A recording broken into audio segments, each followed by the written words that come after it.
ಓಂ ಶಾಂತಿ. ಇಂದಿನ ಪರಮಾತ್ಮನ ಮಹಾವಾಕ್ಯ ಮುರಳಿ ದಿನಾಂಕ 5/5/2025. ಬಾಪ್ದಾದ ಮಧುಬನ. ಮಧುರ ಮಕ್ಕಳೇ, ನಾವು ಸಂಗಮ ಯುಗದ ಬ್ರಾಹ್ಮಣರಾಗಿದ್ದೇವೆ. ನಮಗೆ ಗೊತ್ತಿದೆ ಯಾವ ಪರಮಾತ್ಮ ತಂದೆಯನ್ನು ಎಲ್ಲರೂ ಕೂಗಿ ಕರೆಯುತ್ತಿದ್ದಾರೋ ಆ ಪರಮಾತ್ಮ ತಂದೆ ಈಗ ನಮ್ಮ ಸಮ್ಮುಖದಲ್ಲಿ ಇದ್ದಾರೆ ಅನ್ನುವ ನಶೆಯಲ್ಲಿ ಸದಾ ಸ್ಥಿತ ಆಗಿರಿ. ಇಂದಿನ ಪ್ರಶ್ನೆ ಆಗಿದೆ, ಯಾವ ಮಕ್ಕಳ ಬುದ್ಧಿಯೋಗ ಪರಮಾತ್ಮ ತಂದೆಯ ಜೊತೆಗೆ ಸರಿಯಾಗಿ ಜೋಡಣೆ ಆಗಿರುತ್ತದೆಯೋ ಆ ಮಕ್ಕಳಿಗೆ ಯಾವ ಸಾಕ್ಷಾತ್ಕಾರ ಆಗುತ್ತಿರುತ್ತದೆ? ಉತ್ತರ, ಯಾವ ಮಕ್ಕಳ ಬುದ್ಧಿಯೋಗ ಪರಮಾತ್ಮ ತಂದೆಯ ಜೊತೆಗೆ ಸರಿಯಾಗಿ ಜೋಡಣೆ ಆಗಿದೆಯೋ ಆ ಮಕ್ಕಳಿಗೆ ಸತ್ಯುಗದ ಹೊಸ ರಾಜಧಾನಿಯಲ್ಲಿ ಏನಿರುತ್ತದೆ? ಸತ್ಯುಗದಲ್ಲಿ ನಾವು ಹೇಗೆ ಶಾಲೆಯಲ್ಲಿ ಶಿಕ್ಷಣವನ್ನು ಕಲಿಯುತ್ತೇವೆ, ನಂತರ ನಾವು ಹೇಗೆ ರಾಜ್ಯವನ್ನು ನಡೆಸುತ್ತೇವೆ ಅನ್ನುವ ಎಲ್ಲಾ ಮಾತಿನ ಸಾಕ್ಷಾತ್ಕಾರ ಆಗುತ್ತಿರುತ್ತದೆ. ನೀವು ಎಷ್ಟು ಸತ್ಯುಗದ ಸಮೀಪಕ್ಕೆ ಹೋಗುತ್ತೀರೋ ಅಷ್ಟು ನಿಮಗೆ ಈ ಎಲ್ಲಾ ಮಾತಿನ ಸಾಕ್ಷಾತ್ಕಾರ ಆಗುತ್ತಿರುತ್ತದೆ. ಅಂದರೆ ವಿನಾಶದ ಸಮಯ ಸಮೀಪಕ್ಕೆ ಬಂದಾಗ, ಸತ್ಯುಗ ಬಹಳಷ್ಟು ಸಮೀಪಕ್ಕೆ ಬಂದಾಗ ಈ ಎಲ್ಲಾ ಮಾತಿನ ಸಾಕ್ಷಾತ್ಕಾರ ಆಗುತ್ತದೆ. ಆದರೆ ಯಾವ ಮಕ್ಕಳ ಬುದ್ಧಿಯೋಗ ಪರಮಾತ್ಮ ತಂದೆಯ ಜೊತೆಗೆ ಸರಿಯಾಗಿ ಜೋಡಣೆ ಆಗಿದೆಯೋ, ಯಾರು ತಮ್ಮ ಶಾಂತಿಧಾಮ ಮತ್ತು ಸುಖಧಾಮವನ್ನು ನೆನಪು ಮಾಡುತ್ತಾರೋ, ಉದ್ಯೋಗ ವ್ಯವಹಾರವನ್ನು ಮಾಡುತ್ತಿದ್ದರೂ ಕೂಡ ಯಾರು ಒಬ್ಬ ಪರಮಾತ್ಮ ತಂದೆಯ ನೆನಪಿನಲ್ಲಿ ಸ್ಥಿತ ಆಗಿರುತ್ತಾರೋ ಅವರಿಗೆ ಈ ಎಲ್ಲಾ ಮಾತಿನ ಸಾಕ್ಷಾತ್ಕಾರ ಆಗುತ್ತಿರುತ್ತದೆ. ಇಂದಿನ ಗೀತೆಯಾಗಿದೆ, ಓಂ ನಮಃ ಶಿವಾಯ. ಓಂ ಶಾಂತಿ. ಭಕ್ತಿ ಮಾರ್ಗದಲ್ಲಿ ಎಷ್ಟೆಲ್ಲಾ ಸತ್ಸಂಗಗಳು ನಡೆಯುತ್ತದೆಯೋ ಆ ಸತ್ಸಂಗಕ್ಕೆ ಎಲ್ಲರೂ ಹೋಗಿರುತ್ತೀರಾ. ಆ ಸತ್ಸಂಗದಲ್ಲಿ ಎಲ್ಲರೂ ವಾಹ ಗುರು ಎಂದು ಹೇಳುತ್ತಾರೆ ಅಥವಾ ರಾಮನ ಹೆಸರನ್ನು ಹೇಳುತ್ತಾರೆ. ಇಲ್ಲಿ ಮಕ್ಕಳಾದ ನೀವು ಬಾಯಿಂದ ಏನನ್ನೂ ಹೇಳುವ ಅವಶ್ಯಕತೆ ಇಲ್ಲ. ಒಮ್ಮೆ ಮಕ್ಕಳಿಗೆ ಜ್ಞಾನವನ್ನು ತಿಳಿಸಲಾಗಿದೆ, ಗಳಿಗೆಗೂ ಅದೇ ಮಾತನ್ನು ಹೇಳುವ ಅವಶ್ಯಕತೆ ಇಲ್ಲ. ಪರಮಾತ್ಮ ತಂದೆ ಒಬ್ಬರೇ ಆಗಿದ್ದಾರೆ. ಅಂದ ಮೇಲೆ ಪರಮಾತ್ಮ ತಂದೆ ಒಂದೇ ಪ್ರಕಾರದ ಮಾತನ್ನು ತಿಳಿಸುತ್ತಾರೆ. ಪರಮಾತ್ಮ ತಂದೆ ಯಾವ ಮಾತನ್ನು ತಿಳಿಸುತ್ತಾರೆ? ಮಕ್ಕಳೇ, ತಂದೆಯಾದ ನನ್ನೊಬ್ಬನನ್ನೇ ನೀವು ನೆನಪು ಮಾಡಿ. ಮೊದಲು ಜ್ಞಾನದ ಶಿಕ್ಷಣವನ್ನು ಕಲಿತು ನಂತರ ನೀವು ಮಧುಬನಕ್ಕೆ ಬಂದು ಇಲ್ಲಿ ತಂದೆಯ ಸಮ್ಮುಖದಲ್ಲಿ ಕುಳಿತುಕೊಳ್ಳುತ್ತೀರಾ. ನಾವು ಯಾವ ಪರಮಾತ್ಮ ತಂದೆಗೆ ಮಕ್ಕಳಾಗಿದ್ದೇವೋ ಆ ಪರಮಾತ್ಮ ತಂದೆಯನ್ನೇ ನಾವೀಗ ನೆನಪು ಮಾಡಬೇಕು. ಆತ್ಮರಾದ ನಮ್ಮೆಲ್ಲರಿಗೂ ಪರಮಾತ್ಮ ತಂದೆ ಒಬ್ಬರೇ ಆಗಿದ್ದಾರೆ ಅನ್ನುವುದನ್ನು ನೀವೀಗ ಬ್ರಹ್ಮ ತಂದೆಯ ಮೂಲಕ ಅರ್ಥ ಮಾಡಿಕೊಂಡಿದ್ದೀರಾ. ಜಗತ್ತಿನ ಜನರಿಗೆ ಈ ಜ್ಞಾನದ ಮಾತು ಗೊತ್ತಿಲ್ಲ. ನಿಮಗೆ ಗೊತ್ತಿದೆ, ನಾವೆಲ್ಲರೂ ಆ ಒಬ್ಬ ಪರಮಾತ್ಮ ತಂದೆಗೆ ಮಕ್ಕಳಾಗಿದ್ದೇವೆ. ಎಲ್ಲರೂ ಆ ಪರಮಾತ್ಮ ತಂದೆಗೆ ಪರಮಾತ್ಮ ತಂದೆ ಗಾಡ್ ಫಾದರ್ ಎಂದು ಕರೆಯುತ್ತಾರೆ. ಈಗ ಇಲ್ಲಿ ಆ ಪರಮಾತ್ಮ ತಂದೆ ತಿಳಿಸುತ್ತಾರೆ, ನಾನು ಬ್ರಹ್ಮನ ಸಾಧಾರಣ ತನುವಿನಲ್ಲಿ ಕುಳಿತು ನಿಮಗೆ ಶಿಕ್ಷಣವನ್ನು ಕಲಿಸುವುದಕ್ಕೋಸ್ಕರ ಈ ಸೃಷ್ಟಿಗೆ ಬರುತ್ತೇನೆ. ನಿಮಗೆ ಗೊತ್ತಿದೆ, ಪರಮಾತ್ಮ ತಂದೆ ಈ ಬ್ರಹ್ಮನ ತನುವಿನಲ್ಲಿ ಬಂದಿದ್ದಾರೆ. ನಾವೀಗ ಆ ಪರಮಾತ್ಮ ತಂದೆಗೆ ಮಕ್ಕಳಾಗಿದ್ದೇವೆ. ಪರಮಾತ್ಮ ತಂದೆ ಬಂದು ಪತಿತರಿಂದ ಪಾವನ ಆಗುವಂತಹ ಮಾರ್ಗದ ಬಗ್ಗೆ ತಿಳಿಸುತ್ತಾರೆ. ಈ ಸಂಪೂರ್ಣ ಜ್ಞಾನ ಮಕ್ಕಳ ಬುದ್ಧಿಯಲ್ಲಿ ಇರುತ್ತದೆ. ಹಾಗೆ ನೋಡಿದರೆ ಎಲ್ಲರೂ ಪರಮಾತ್ಮ ಶಿವ ತಂದೆಗೆ ಸಂತಾನರೇ ಆಗಿದ್ದಾರೆ. ಆದರೆ ಪರಮಾತ್ಮ ತಂದೆಗೆ ನಾವು ಸಂತಾನರಾಗಿದ್ದೇವೆ ಅನ್ನುವುದು ನಿಮಗೆ ಗೊತ್ತಿದೆ. ಜಗತ್ತಿನಲ್ಲಿ ಬೇರೆ ಯಾರಿಗೂ ಈ ಮಾತು ಗೊತ್ತಿಲ್ಲ. ಈಗ ಮಕ್ಕಳಾದ ನೀವು ಅರ್ಥ ಮಾಡಿಕೊಂಡಿದ್ದೀರಾ, ನಾನು ಆತ್ಮ ಆಗಿದ್ದೇನೆ. ಪರಮಾತ್ಮ ತಂದೆ ನನಗೆ ಆಜ್ಞೆಯನ್ನು ನೀಡಿದ್ದಾರೆ. ತಂದೆಯಾದ ನನ್ನೊಬ್ಬನನ್ನೇ ನೀವು ನೆನಪು ಮಾಡಿ. ನಾನು ನಿಮ್ಮ ಬೇಹದ್ದಿನ ತಂದೆ ಆಗಿದ್ದೇನೆ. ಎಲ್ಲರೂ ಹೇ ಪತಿತ ಪಾವನ ಬನ್ನಿ ಎಂದು ಪರಮಾತ್ಮ ತಂದೆಯನ್ನು ಕೂಗಿ ಕರೆಯುತ್ತಿರುತ್ತಾರೆ. ಈಗ ನಾವು ಪತಿತರಾಗಿದ್ದೇವೆ. ನಾನು ಪತಿತ ಆಗಿದ್ದೇನೆ ಎಂದು ದೇಹ ಹೇಳುವುದಿಲ್ಲ, ಆತ್ಮ ಈ ಶರೀರದ ಮೂಲಕ ಹೇಳುತ್ತದೆ. ಆತ್ಮವೇ 84 ಜನ್ಮವನ್ನು ಪಡೆದುಕೊಳ್ಳುತ್ತದೆ. ಅಂದ ಮೇಲೆ ನಾವೆಲ್ಲರೂ ಪಾತ್ರಧಾರಿಗಳಾಗಿದ್ದೇವೆ ಅನ್ನುವ ಮಾತು ಮಕ್ಕಳ ಬುದ್ಧಿಯಲ್ಲಿ ಸದಾ ಧಾರಣೆ ಆಗಿರಬೇಕು. ಪರಮಾತ್ಮ ತಂದೆ ಈಗ ನಮ್ಮನ್ನು ತ್ರಿಕಾಲದರ್ಶಿಯನ್ನಾಗಿ ಮಾಡಿದ್ದಾರೆ. ಪರಮಾತ್ಮ ತಂದೆ ನಮಗೆ ಆದಿ ಮಧ್ಯ ಅಂತ್ಯದ ಜ್ಞಾನವನ್ನು ನೀಡಿದ್ದಾರೆ. ಎಲ್ಲರೂ ಪರಮಾತ್ಮ ತಂದೆಯನ್ನು ಕೂಗಿ ಕರೆಯುತ್ತಾರೆ. ಈಗಲೂ ಕೂಡ ಎಲ್ಲರೂ ಪರಮಾತ್ಮ ತಂದೆಗೆ ಅದೇ ಮಾತನ್ನೇ ಹೇಳುತ್ತಾರೆ. ಎಲ್ಲರೂ ಪರಮಾತ್ಮ ತಂದೆಗೆ ಹೇಳುತ್ತಾರೆ, ಪರಮಾತ್ಮ ತಂದೆ ನೀವು ಬನ್ನಿ ಎಂದು. ಆದರೆ ಸಂಗಮ ಯುಗದ ಬ್ರಾಹ್ಮಣರಾದ ನೀವು ಹೇಳುತ್ತೀರಾ, ಈಗ ಪರಮಾತ್ಮ ತಂದೆ ಬಂದಿದ್ದಾರೆ. ಈ ಸಂಗಮ ಯುಗದ ಬಗ್ಗೆ ನಿಮಗೆ ಗೊತ್ತಿದೆ. ಈ ಸಂಗಮ ಯುಗಕ್ಕೆ ಪುರುಷೋತ್ತಮ ಯುಗ ಎಂದು ಗಾಯನವನ್ನು ಮಾಡಲಾಗುತ್ತದೆ. ಪುರುಷೋತ್ತಮ ಯುಗ ಇರುವುದೇ ಕಲಿಯುಗದ ಅಂತ್ಯ ಮತ್ತು ಸತ್ಯುಗದ ಆದಿಯ ಮಧ್ಯದ ಸಮಯದಲ್ಲಿ. ಸತ್ಯುಗದಲ್ಲಿ ಸತ್ಯ ಪುರುಷರು ಇರುತ್ತಾರೆ, ಕಲಿಯುಗದಲ್ಲಿ ಅಸತ್ಯ ಪುರುಷರು ಇರುತ್ತಾರೆ. ಸತ್ಯುಗದಲ್ಲಿ ಎಷ್ಟೆಲ್ಲಾ ಜನ ಇದ್ದು ಹೋಗಿದ್ದಾರೋ ಅವರ ಚಿತ್ರ ಇದೆ. ಅಂದರೆ ಸತ್ಯುಗದಲ್ಲಿ ಇದ್ದು ಹೋದಂತಹ ದೇವತೆಗಳ ಚಿತ್ರ ಇದೆ. ಎಲ್ಲಾ ಚಿತ್ರಕ್ಕಿಂತ ಬಹಳ ಹಳೆಯ ಚಿತ್ರ ಅಂದರೆ ಈ ಲಕ್ಷ್ಮೀನಾರಾಯಣರ ಚಿತ್ರ ಆಗಿದೆ. ಈ ಲಕ್ಷ್ಮೀನಾರಾಯಣರ ಚಿತ್ರ ಎಲ್ಲರ ಚಿತ್ರಕ್ಕಿಂತ ಬಹಳ ಹಳೆಯ ಚಿತ್ರ ಆಗಿದೆ. ಈ ಲಕ್ಷ್ಮೀನಾರಾಯಣರ ಚಿತ್ರಕ್ಕಿಂತ ಹಳೆಯ ಚಿತ್ರ ಬೇರೆ ಯಾವುದೂ ಇರಲು ಸಾಧ್ಯ ಇಲ್ಲ. ಹಾಗೆ ನೋಡಿದರೆ ಮನುಷ್ಯರು ಬಹಳಷ್ಟು ವ್ಯರ್ಥವಾದ ಚಿತ್ರವನ್ನು ಕುಳಿತು ನಿರ್ಮಾಣ ಮಾಡುತ್ತಾರೆ. ಈಗ ನಿಮಗೆ ಗೊತ್ತಿದೆ ಯಾರ್ಯಾರು ಈ ಸೃಷ್ಟಿಯಲ್ಲಿ ಇದ್ದು ಹೋಗಿದ್ದಾರೆ. ಹೇಗೆ ಕೆಳಗಡೆ ಜಗದಂಬೆ ಚಿತ್ರವನ್ನು ನಿರ್ಮಾಣ ಮಾಡಿದ್ದಾರೆ ಅಥವಾ ಕಾಳಿಯ ಚಿತ್ರವನ್ನು ನಿರ್ಮಾಣ ಮಾಡಿದ್ದಾರೆ. ಆದರೆ ಈ ರೀತಿ ಇಷ್ಟೊಂದು ಭುಜ ಇರುವಂತಹ ದೇವಿ ಇರಲು ಸಾಧ್ಯ ಇಲ್ಲ. ಜಗದಂಬೆಗೂ ಕೂಡ 2 ಭುಜ ಇರುತ್ತದೆ. ಮನುಷ್ಯರು ಹೋಗಿ ಜಗದಂಬೆಯ ಸಮ್ಮುಖದಲ್ಲಿ ಕೈಯನ್ನು ಜೋಡಿಸಿ ನಮಸ್ಕಾರವನ್ನು ಮಾಡಿ ಜಗದಂಬೆಯ ಪೂಜೆಯನ್ನು ಮಾಡುತ್ತಾರೆ. ಭಕ್ತಿ ಮಾರ್ಗದಲ್ಲಿ ಅನೇಕ ಪ್ರಕಾರದ ಚಿತ್ರವನ್ನು ನಿರ್ಮಾಣ ಮಾಡಿದ್ದಾರೆ. ಮನುಷ್ಯರ ಚಿತ್ರಕ್ಕೆ ಭಿನ್ನ ಭಿನ್ನ ಪ್ರಕಾರದಿಂದ ಶೃಂಗಾರವನ್ನು ಮಾಡಿದಾಗ ಆ ಚಿತ್ರದ ರೂಪವೇ ಬದಲಾಗಿ ಬಿಡುತ್ತದೆ. ವಾಸ್ತವದಲ್ಲಿ ಇಂತಹ ಚಿತ್ರಗಳು ಇರುವುದೇ ಇಲ್ಲ. ಇದೆಲ್ಲ ಭಕ್ತಿ ಮಾರ್ಗದ ಮಾತಾಗಿದೆ. ಕಲಿಯುಗದಲ್ಲಿ ಮನುಷ್ಯರು ಕುಂಟರಾಗಿ ಹುಟ್ಟುತ್ತಾರೆ. ಕಲಿಯುಗದಲ್ಲಿ ಮನುಷ್ಯರು ಅಂಗವಿಕಲರಾಗಿ ಹುಟ್ಟುತ್ತಾರೆ. ಕಲಿಯುಗದಲ್ಲಿ ಕುರುಡರಾಗಿ ಹುಟ್ಟುತ್ತಾರೆ. ಸತ್ಯುಗದಲ್ಲಿ ಎಂದೂ ಈ ರೀತಿ ಅಂಗವಿಕಲರಾಗಿ ಯಾರೂ ಜನ್ಮವನ್ನು ಪಡೆದುಕೊಳ್ಳುವುದಿಲ್ಲ. ಸತ್ಯುಗದ ಬಗ್ಗೆ ನಿಮಗೆ ಗೊತ್ತಿದೆ. ಸತ್ಯುಗದಲ್ಲಿ ಆದಿ ಸನಾತನ ದೇವಿ ದೇವತಾ ಧರ್ಮ ಇತ್ತು. ಅಂದ ಮೇಲೆ ಈ ಕಲಿಯುಗದ ಡ್ರೆಸ್ ಅನ್ನು ನೋಡಿ. ಪ್ರತಿಯೊಂದು ಧರ್ಮದವರ ಡ್ರೆಸ್ ನಲ್ಲಿ ಎಷ್ಟೊಂದು ವಿಭಿನ್ನತೆ ಇದೆ. ಸತ್ಯುಗದಲ್ಲಿ ಯಥಾ ರಾಜಾರಾಣಿ ತಥಾ ಪ್ರಜಾ ನಿವಾಸವನ್ನು ಮಾಡುತ್ತಾರೆ. ಅಂದರೆ ಸತ್ಯುಗದಲ್ಲಿ ರಾಜಾರಾಣಿ ಎಂತಹ ವಸ್ತ್ರವನ್ನು ಧರಿಸಿಕೊಳ್ಳುತ್ತಾರೋ ಪ್ರಜೆಗಳೂ ಕೂಡ ಅಂತಹ ವಸ್ತ್ರವನ್ನೇ ಧರಿಸಿಕೊಳ್ಳುತ್ತಾರೆ. ಯಾವಾಗ ನೀವು ಸತ್ಯುಗದ ಸಮೀಪಕ್ಕೆ ಹೋಗುತ್ತೀರೋ ಆಗ ನಿಮಗೆ ನಿಮ್ಮ ರಾಜಧಾನಿಯ ಡ್ರೆಸ್ನ ಸಾಕ್ಷಾತ್ಕಾರ ಕೂಡ ಆಗುತ್ತಿರುತ್ತದೆ. ನೀವು ಸಾಕ್ಷಾತ್ಕಾರದಲ್ಲಿ ನೋಡುತ್ತೀರಾ, ನಾನು ಸತ್ಯುಗದಲ್ಲಿ ಈ ರೀತಿ ಶಾಲೆಯಲ್ಲಿ ಶಿಕ್ಷಣವನ್ನು ಕಲಿಯುತ್ತೇನೆ ಮತ್ತು ಇಂತಹ ಕಾರ್ಯವನ್ನು ಮಾಡುತ್ತೇನೆ ಎಂದು. ಆದರೆ ಯಾರ ಬುದ್ಧಿಯೋಗ ಪರಮಾತ್ಮ ತಂದೆಯ ಜೊತೆಗೆ ಚೆನ್ನಾಗಿ ಜೋಡಣೆ ಆಗಿದೆಯೋ ಅವರು ಮಾತ್ರ ಇಂತಹ ದೃಶ್ಯವನ್ನು ನೋಡುತ್ತಾರೆ. ನೀವೀಗ ನಿಮ್ಮ ಶಾಂತಿಧಾಮವನ್ನು ನೆನಪು ಮಾಡುತ್ತೀರಾ ಮತ್ತು ಸುಖಧಾಮವನ್ನು ನೆನಪು ಮಾಡುತ್ತೀರಾ. ನೀವು ಉದ್ಯೋಗ ವ್ಯವಹಾರವನ್ನು ಕೂಡ ಮಾಡಲೇಬೇಕು. ಭಕ್ತಿ ಮಾರ್ಗದಲ್ಲಿ ಭಕ್ತರೂ ಕೂಡ ಉದ್ಯೋಗ ವ್ಯವಹಾರವನ್ನು ಮಾಡುತ್ತಿರುತ್ತಾರೆ. ಭಕ್ತರ ಬುದ್ಧಿಯಲ್ಲಿ ಸ್ವಲ್ಪ ಕೂಡ ಜ್ಞಾನ ಇರುವುದಿಲ್ಲ. ಅದೆಲ್ಲ ಭಕ್ತಿಯಾಗಿದೆ. ಆ ಜ್ಞಾನಕ್ಕೆ ಭಕ್ತಿ ಮಾರ್ಗದ ಜ್ಞಾನ ಎಂದು ಕರೆಯಲಾಗುತ್ತದೆ. ಜಗತ್ತಿನಲ್ಲಿರುವಂತಹ ಯಾವ ವ್ಯಕ್ತಿಗಳೂ ಕೂಡ ವಿಶ್ವಕ್ಕೆ ಮಾಲೀಕರಾಗುವುದು ಹೇಗೆ ಅನ್ನುವ ಜ್ಞಾನವನ್ನು ನೀಡಲು ಸಾಧ್ಯ ಇಲ್ಲ. ಈಗ ನೀವು ಇಲ್ಲಿ ಶಿಕ್ಷಣವನ್ನು ಕಲಿತು ಭವಿಷ್ಯದ ವಿಶ್ವಕ್ಕೆ ಮಾಲೀಕರಾಗುತ್ತೀರಾ. ನಿಮಗೆ ಗೊತ್ತಿದೆ ಈ ಶಿಕ್ಷಣ ಇರುವುದೇ ಹೊಸ ಜಗತ್ತಿಗೋಸ್ಕರ, ಅಮರ ಲೋಕಕ್ಕೋಸ್ಕರ. ಇನ್ನು ಅಮರನಾಥದಲ್ಲಿ ಶಂಕರ ಪಾರ್ವತಿಗೆ ಅಮರ ಕಥೆಯನ್ನು ಹೇಳುವುದಿಲ್ಲ. ಜಗತ್ತಿನ ಜನ ಶಿವ ಮತ್ತು ಶಂಕರ ಇಬ್ಬರನ್ನು ಸೇರಿಸಿ ಒಬ್ಬರನ್ನಾಗಿ ಮಾಡಿಬಿಟ್ಟಿದ್ದಾರೆ. ಈಗ ಪರಮಾತ್ಮ ತಂದೆ ಮಕ್ಕಳಿಗೆ ತಿಳಿಸುತ್ತಿದ್ದಾರೆ. ನೀವು ಇಲ್ಲಿ ಕುಳಿತು ತಂದೆ ತಿಳಿಸುತ್ತಿರುವ ಜ್ಞಾನದ ಮಾತನ್ನು ಕೇಳುತ್ತಿದ್ದೀರಾ. ಪರಮಾತ್ಮ ತಂದೆಯನ್ನು ಬಿಟ್ಟು ಬೇರೆ ಯಾರೂ ಕೂಡ ಸೃಷ್ಟಿಯ ಆದಿ ಮಧ್ಯ ಅಂತ್ಯದ ರಹಸ್ಯವನ್ನು ತಿಳಿಸಲು ಸಾಧ್ಯ ಇಲ್ಲ. ಪರಮಾತ್ಮ ತಂದೆಯನ್ನು ಬಿಟ್ಟು ಬೇರೆಯವರು ಸೃಷ್ಟಿಯ ಆದಿ ಮಧ್ಯ ಅಂತ್ಯದ ರಹಸ್ಯವನ್ನು ಹೇಗೆ ತಿಳಿಸಲು ಸಾಧ್ಯ? ಪರಮಾತ್ಮ ತಂದೆ ತಿಳಿಸುತ್ತಾರೆ, ಇಲ್ಲಿ ಯಾವುದೇ ಪ್ರಕಾರದ ಸಾಧು ಸಂತರು ಇಲ್ಲ. ಹೇಗೆ ನೀವು ಗೃಹಸ್ಥ ವ್ಯವಹಾರದಲ್ಲಿ ನಿವಾಸವನ್ನು ಮಾಡುತ್ತಿದ್ದೀರೋ ಅದೇ ರೀತಿ ಈ ಬ್ರಹ್ಮ ತಂದೆ ಕೂಡ ಗೃಹಸ್ಥದಲ್ಲಿ ಇದ್ದರು.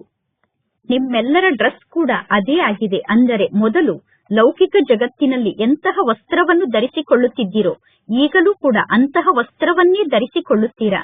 ಹೇಗೆ ಮನೆಯಲ್ಲಿ ತಂದೆ, ತಾಯಿ ಮತ್ತು ಮಕ್ಕಳು ಇರುತ್ತಾರೆ. ಮಾತ್ಪಿತ ಮತ್ತು ಮಕ್ಕಳ ಜೀವನದಲ್ಲಿ ಸ್ವಲ್ಪ ಕೂಡ ಅಂತರ ಇರುವುದಿಲ್ಲ. ಇಲ್ಲೂ ಕೂಡ ಅದೇ ರೀತಿ ಮಾತ್ಪಿತ ಮತ್ತು ಮಕ್ಕಳಾದ ನಾವಿದ್ದೇವೆ. ಇಲ್ಲೂ ಕೂಡ ಸ್ವಲ್ಪವೂ ಅಂತರ ಇಲ್ಲ. ಪರಮಾತ್ಮ ತಂದೆ ಈ ಬ್ರಹ್ಮನ ತನುವಿನಲ್ಲಿ ಸವಾರಿಯನ್ನು ಮಾಡಿ ಮಕ್ಕಳಾದ ನಿಮ್ಮ ಸಮ್ಮುಖಕ್ಕೆ ಬರುತ್ತಾರೆ. ಅಂದ ಮೇಲೆ ಈ ಬ್ರಹ್ಮ ತಂದೆಯ ರಥಕ್ಕೆ ಭಾಗ್ಯಶಾಲಿ ರಥ ಎಂದು ಗಾಯನವನ್ನು ಮಾಡಲಾಗುತ್ತದೆ. ಕೆಲವೊಮ್ಮೆ ಎತ್ತಿನ ಮೇಲೆ ಪರಮಾತ್ಮ ತಂದೆ ಬಂದರು ಎಂದು ಎತ್ತಿನ ಮೇಲೆ ಪರಮಾತ್ಮ ತಂದೆಯ ಸವಾರಿಯನ್ನು ತೋರಿಸುತ್ತಾರೆ. ಮನುಷ್ಯರು ಪರಮಾತ್ಮ ತಂದೆ ಎತ್ತಿನ ಮೇಲೆ ಬರುತ್ತಾರೆ ಎಂದು ಉಲ್ಟಾ ಅರ್ಥವನ್ನು ಮಾಡಿಕೊಂಡಿದ್ದಾರೆ. ಮಂದಿರದಲ್ಲಿ ಎಂದಾದರೂ ಎತ್ತು ಇರಲು ಸಾಧ್ಯ ಇದೆಯೇನು? ಶ್ರೀಕೃಷ್ಣ ರಾಜಕುಮಾರ ಆಗಿದ್ದಾನೆ. ಅಂದ ಮೇಲೆ ಶ್ರೀಕೃಷ್ಣ ಎತ್ತಿನ ಮೇಲೆ ಕುಳಿತುಕೊಳ್ಳುತ್ತಾರೇನು? ಭಕ್ತಿ ಮಾರ್ಗದಲ್ಲಿ ಮನುಷ್ಯರು ಬಹಳಷ್ಟು ಗೊಂದಲಕ್ಕೊಳಗಾಗಿದ್ದಾರೆ. ಮನುಷ್ಯರಿಗೆ ಭಕ್ತಿ ಮಾರ್ಗದ ನಶೆ ಬಹಳಷ್ಟು ಇದೆ. ಈಗ ನಿಮಗೆ ಜ್ಞಾನ ಮಾರ್ಗದ ನಶೆ ಇದೆ. ನೀವೀಗ ಹೇಳುತ್ತೀರಾ, ಈ ಸಂಗಮ ಯುಗದಲ್ಲಿ ಪರಮಾತ್ಮ ತಂದೆ ನಮಗೆ ಶಿಕ್ಷಣವನ್ನು ಕಲಿಸುತ್ತಿದ್ದಾರೆ. ನೀವೀಗ ಈ ಜಗತ್ತಿನಲ್ಲಿ ಇದ್ದರೂ ಕೂಡ ಬುದ್ಧಿಯ ಮೂಲಕ ಅರ್ಥ ಮಾಡಿಕೊಂಡಿದ್ದೀರಾ, ನಾವು ಈ ಸಂಗಮ ಯುಗದ ಬ್ರಾಹ್ಮಣರಾಗಿದ್ದೇವೆ ಎಂದು. ನೀವು ಇದೇ ಜಗತ್ತಿನಲ್ಲಿ ಇದ್ದರೂ ಕೂಡ ನಾವು ಸಂಗಮ ಯುಗದ ಬ್ರಾಹ್ಮಣರಾಗಿದ್ದೇವೆ ಅನ್ನುವ ಮಾತನ್ನು ಬುದ್ಧಿಯಿಂದ ಅರ್ಥ ಮಾಡಿಕೊಂಡಿದ್ದೀರಾ. ಇನ್ನು ಉಳಿದ ಎಲ್ಲಾ ಮನುಷ್ಯರು ಕಲಿಯುಗದಲ್ಲೇ ಇದ್ದಾರೆ. ಇದೆಲ್ಲ ಅನುಭವದ ಮಾತಾಗಿದೆ. ಬುದ್ಧಿ ಹೇಳುತ್ತದೆ, ನಾವೀಗ ಕಲಿಯುಗದಿಂದ ದೂರಾಗಿ ಸಂಗಮ ಯುಗಕ್ಕೆ ಬಂದಿದ್ದೇವೆ. ಪರಮಾತ್ಮ ತಂದೆ ಕೂಡ ಈಗ ಬಂದಿದ್ದಾರೆ. ಈಗ ಈ ಹಳೆಯ ಜಗತ್ತು ಪರಿವರ್ತನೆ ಆಗುತ್ತಿದೆ. ಹಳೆಯ ಜಗತ್ತು ಪರಿವರ್ತನೆ ಆಗುತ್ತಿದೆ ಅನ್ನುವ ಜ್ಞಾನ ನಿಮ್ಮ ಬುದ್ಧಿಯಲ್ಲಿ ಇದೆ. ಬೇರೆ ಯಾರಿಗೂ ಕೂಡ ಈ ಜ್ಞಾನದ ಮಾತು ಗೊತ್ತಿಲ್ಲ. ಬಲೆ ಒಂದೇ ಮನೆಯಲ್ಲಿ ಅನೇಕರು ನಿವಾಸವನ್ನು ಮಾಡುತ್ತಾರೆ. ಒಂದೇ ಪರಿವಾರದ ಆತ್ಮರಾಗಿದ್ದಾರೆ. ಆ ಒಂದೇ ಪರಿವಾರದಲ್ಲಿ ಇರುವಂತಹ ತಂದೆ ಹೇಳುತ್ತಾರೆ, ನಾನು ಸಂಗಮ ಯುಗದ ನಿವಾಸಿ ಎಂದು. ಆದರೆ ಮಗ ನಾನು ಸಂಗಮ ಯುಗದ ನಿವಾಸಿ ಎಂದು ಹೇಳಿಕೊಳ್ಳುವುದಿಲ್ಲ. ಮಗ ನಾನು ಕಲಿಯುಗದ ನಿವಾಸಿ ಎಂದು ಹೇಳಿಕೊಳ್ಳುತ್ತಾರೆ. ಇದು ಎಷ್ಟೊಂದು ಆಶ್ಚರ್ಯದ ಮಾತಾಗಿದೆ ನೋಡಿ. ಮಕ್ಕಳಿಗೆ ಗೊತ್ತಿದೆ, ನಮ್ಮ ಶಿಕ್ಷಣ ಪೂರ್ಣ ಆದ ತಕ್ಷಣ ವಿನಾಶ ಆಗುತ್ತದೆ. ವಿನಾಶ ಅಂತೂ ಅವಶ್ಯವಾಗಿ ಆಗಲೇಬೇಕು. ನಿಮ್ಮಲ್ಲೂ ಕೂಡ ಕೆಲವರಿಗೆ ಮಾತ್ರ ವಿನಾಶ ಆಗುತ್ತದೆ ಅನ್ನುವುದು ಗೊತ್ತಿದೆ. ಒಂದು ವೇಳೆ ವಿನಾಶ ಆಗುತ್ತದೆ ಎಂದು ಎಲ್ಲರಿಗೂ ಗೊತ್ತಾದರೆ ಎಲ್ಲರೂ ಹೊಸ ಜಗತ್ತಿನ ತಯಾರಿಯ ಕಾರ್ಯದಲ್ಲಿ ತೊಡಗಿಬಿಡಬೇಕು. ಬ್ಯಾಗೇಜ್ ಅನ್ನು ಎಲ್ಲರೂ ರೆಡಿ ಮಾಡಿಕೊಳ್ಳಬೇಕು. ಈಗ ಸಮಯ ಬಹಳ ಕಡಿಮೆ ಇದೆ. ಸಮಯ ಕಡಿಮೆ ಇದೆ ಅಂದ ಮೇಲೆ ಪರಮಾತ್ಮ ತಂದೆಗೆ ಮಕ್ಕಳಾಗಿ ಬಿಡಬೇಕು.